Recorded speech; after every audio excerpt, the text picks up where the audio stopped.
ginnaaw ki nga xam nekk moo di mbiru Farba dañuy daal di ñëw si mbiru Abou Diallo ak ki nga xam nekk moo di Omar Sow ginnaaw bu leen daal di libéré si kanamu yoon ak wàllu yoonal ku si nekk peut-être ki nga xam nekk moo di Abou Diallo bàyyi nañ ko mu daal di ñibbi mais avec sursis ki nga xam nekk moo di Omar Sow war na fay xaalis concrètement amaan mais enfin li ñu si jaaxal mooy ban demee ñoom dañoo mën ni ku xaw a def benn volte-face concrètement par rapport ak li ñu doon wax deltu ginnaaw boobu noonu noo ko jàngatee.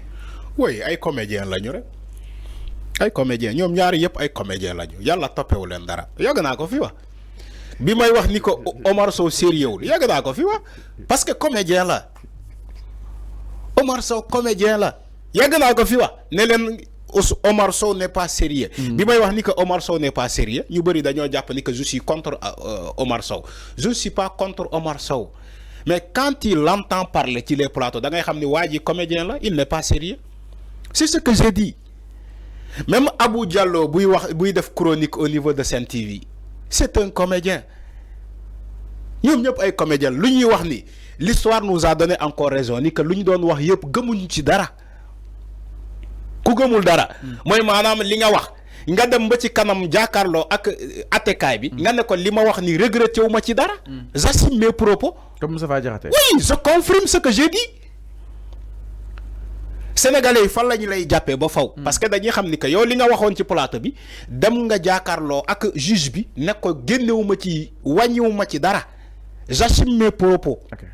Mais quelqu'un qui n'assume pas devant la justice loolu c'est de la comédie donc yow li nga doon wax ci plateau yi gëmoo ci dara da nga nekkoon di manipuler c'est des manipulateurs c'est des menteurs c'est des manipulateurs.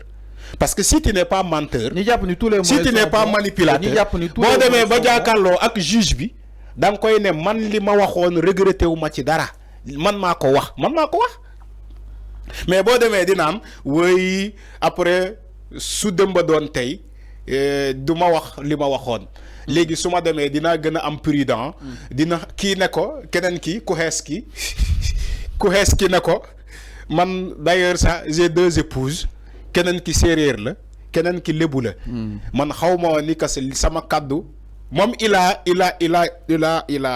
moom Omar Sow dafa njëkk a condamner ses propres propos pour ngeen xam ni c'est de la comédie quelqu'un qui parle ñi wax mu wax ay propos ba pare condamner ko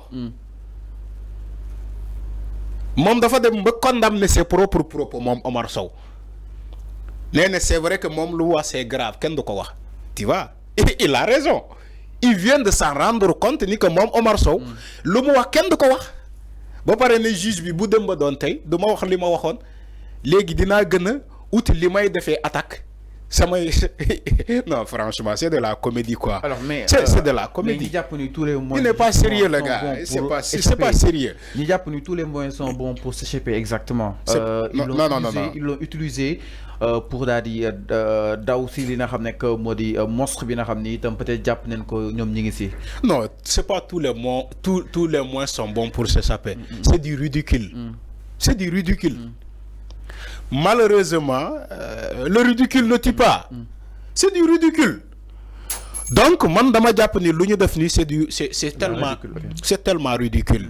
Nga wax say wax ba pare nga dem ci attekaay bi dëkk ragal nga ne ko non c'est vrai que oui patati fii la xar yi jaar fii la nag yi jaar loolu c'est du ridicule. Donc c'est pas un moyen qui est bon pour s'échapper à la justice. On s'échappe pas à la justice. On s'échappe pas. Alors mais malgré li nga xam ni itam tegoon nañ ko seen kaw yëpp tey ñu libéré leen loolu day wane ni que ni yoon ak wàllu yoonal xaw na changé soit doxalin. Mais il y a une rupture dans ce pays lii lu ñu wax ni ci jamono Macky Sall bu nekkoon justice Macky Sall moo fi nekkoon ñoom ñëpp ci kaso bi la ñuy jëm te kenn du leen atte. Ah bon? Non yow Abdou Karim Diop ngay wax Abdou Karim Diop dalay yóbbu ci Mamadou Seck dóor la mandat de dépôt après ñu doog a monter sa dossier li may wax ni waa APR ñoo ko gën a xam ñoom Omar Sow lu ñu def nii ak moom Abou Diallo nii ak ñeneen bu fekkee justice Macky Sall moo fi nekkoon wala Macky Sall moo fi nekk ba léegi dañ leen di mandat de dépôt ba pare le juge Abdou Karim le procureur Abdou Karim Diop mu chargé seen dossier ba mu fees del mu ne juge 2e cabinet bi Mamadou Seck mu ne ko gérer le dossier bi mu ne Mamadou Seck dóor leen mandat de dépôt ba pare jàllale leen ñu jàll. Donc ce qui veut dire que il y a un changement. Il y a un changement dans la justice. Il y a une rupture au niveau de cette institution judiciaire. Que Sénégalais nangu ko wala ñu bañ ko nangu, c'est un fait réel. Moy manam lu ñu gis ci jamono bi ni dañ lay yóbbu comment dire garde à vue, respecter le délai de garde à vue de garde à vue requis, ou bien ñu tëj la ba pare sceller ton procès dans une semaine ñu juger la wala dans 5 jours ñu juger la. Ken musul xalaat ni que justice Sénégal dina dem ba egg fi. Donc lu woon wani na. Alors il faut accepter ni que lu woon wani na justice bi am na changement, même bu fekkee c'est pas tellement, mais am na quelques changements au niveau de la justice. Alors ils ont regretté ginnaaw après leen daal libérer concrètement lan nga xalaat si ñoom concrètement enfin peut-être xaaruñu si ñoom dara, mais yan démarche peut-être lañu war a mën a indiwaat, est-ce que yaay nañ xaaraat ñu opposé waat concrètement. xam nga dañuy ne le juge a donné un verdict d'avertissement. Ah bon? Oui, il faut ngeen xam loolu. Donc su leen woowaatee quelqu'un qui est condamné avec sursis, pas une condamnation ferme, c'est un verdict d'avertissement. Il faut ngeen xam loolu. Parce que tu es condamné, malgré que tu es condamné, l'autre, on lui a infligé une amende de 200 millions, de 200 000 francs, excusez-moi, de 200 000 francs. L'autre, il est condamné, mais avec sursis. Demain, vous êtes en liberté, mais vous êtes condamné. Okay. C'est un verdict d'avertissement. Il faut que vous sachiez. Donc, pendant ces mois, justice mu ngi say tànk. Yaa ngi fàttaliku li ma waxoon ci Bougane. Bañ koy libéré ci un verdict d'avertissement Bougane. Ñu ne ko demal. Maneko Bougane fait très attention parce que justice bu la libéré sous un verdict d'avertissement mu ngi ci say tànk. Depuis tous ces mois là justice dafay nekk ci sa tànk di la xool. Donc ñoom Omar Sow qui ont été libérés et Abou Diallo nañu xam ni que justice mu ngi ci seen tànk parce que c'est verdict d'avertissement lañ leen jox. Boo répété erreur bi 2 fois day bu boobaa du am clémence. Mais est-ce que du entaché su boobaa du am clémence. Est-ce que du entaché suñu li nga xam ne que moo di justement peut-être liberté d'expression à fond. Il y a pas une liberté d'expression. Parce que lii su nekk la que veut dire la liberté d'expression? wax li nga xalaat. Point. Dans le respect. Loolu point. Strict. wax li nga xalaat loolu mooy liberté d'expression. Strict. moo tax ñu bëri di juum. La liberté d'expression est encadrée par les lois.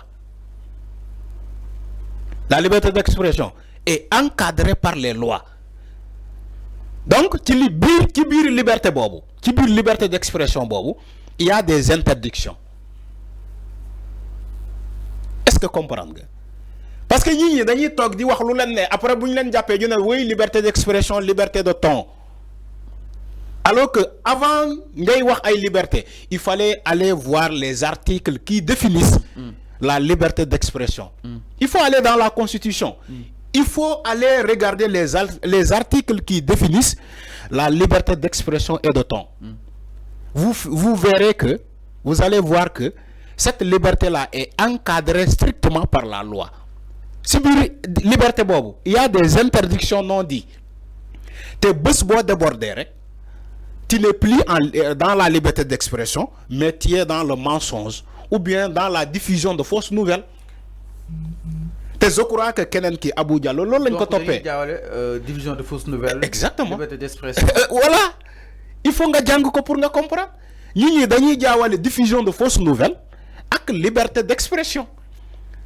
La liberté d'expression, tu es dans le mensonge, tu es dans la diffusion de fausses nouvelles. Malheureusement, nous avons tombé ci diffusion de fausses nouvelles. Après, tu es dans la liberté d'expression, alors que ce n'est pas ça. Donc, il faut faire très attention. Comme il l'a dit, le jeune, le gars, je le dis le jeune alors qu'il est plus âgé que moi, Abou Diallo. Donc, Abou Diallo, quand il dit que tu vas être prudent, cette fois-ci, je l'invite à être prudent. Bul nek ci plateau bi neex ba mu yobale la ba nga wax naka sudul nonou. Alors donc il faut être prudent comme il a dit. Alors voilà, la justice l'invite à être prudent. Ouais, s'il répète la même erreur, dans ce cas la justice ne serait pas clément avec lui, dañ koy condamné comme quelqu'un qui est coutumier à ces faits-là. Alors, nous non exactement. Donc, l'ancien ministre conseiller sous Macky Sall dit qu'il n'a pas que Modi Omar Sow nak écopé na 4 mois de prison avec sursis, une amende de 200 000 de nos francs. Quant à qui n'a pas que Modi Abou Diallo, chroniqueur à la Sen TV, il a été également relaxé pour la plupart des accusations portées contre lui avant de se voir condamné à 3 mois de prison ferme, à 3 mois de prison avec sursis. Tous deux ont été relaxés des charges d'incitation à la division ethnique, mais reconnu coupable de division de fausses nouvelles. Manikon nak lolu mo jóge ci nga xamné que modi bobu de verdict exactement. Alors ñu daal ñu itam ci leneen